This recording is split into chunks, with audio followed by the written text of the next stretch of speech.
So your friend Durwood tells you a story over a few beers.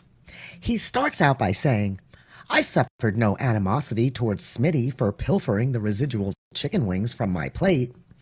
You're like, hey dude, what's with the formal mumbo-jumbo? Well, it just may be that your friend just finished up a lesson on diction or word choice. You see, diction is all about choosing the right words in a speech.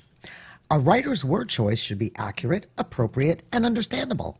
Nothing will confuse an audience more than using words that don't make sense, don't fit, or cannot be decoded.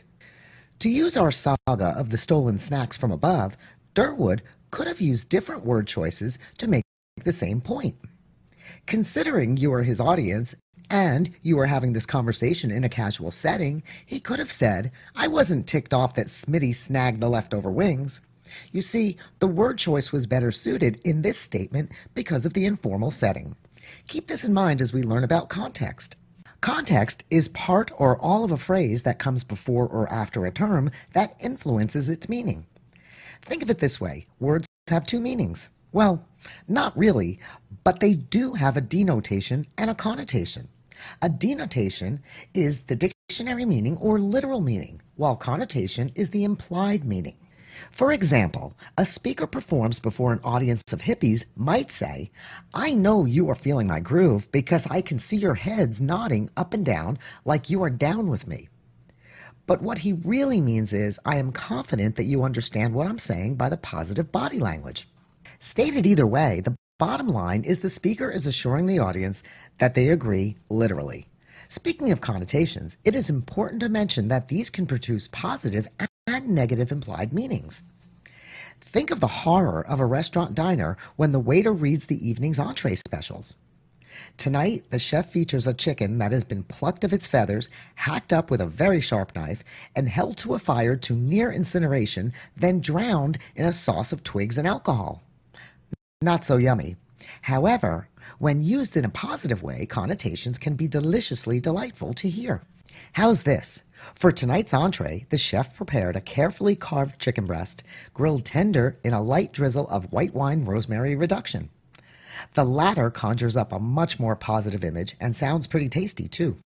Here are a few types of diction writers use often. Specific diction is used when the writer wants to use language that can be visualized. It's a matter of perception. The apple tree's limbs hung heavy with sweet fruits ripe for the picking. This example gives the audience a pretty good idea that the trees were filled with ready-to-pick apples. Conversely, general diction is used for broad phenomenon, persons, and places. Global cuisine offers infinite possibilities.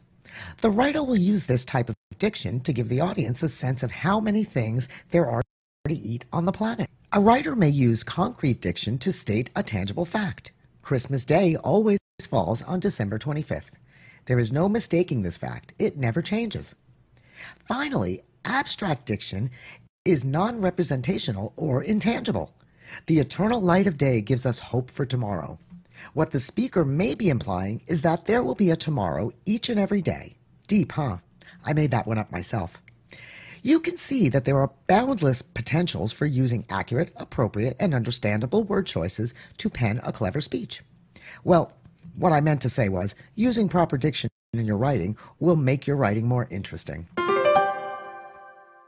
To condense the vast universe of knowledge bestowed upon you, I will sum it up by saying that diction is all about word choice. Use context by taking part or all of a phrase that comes before or after a term to influence its meaning.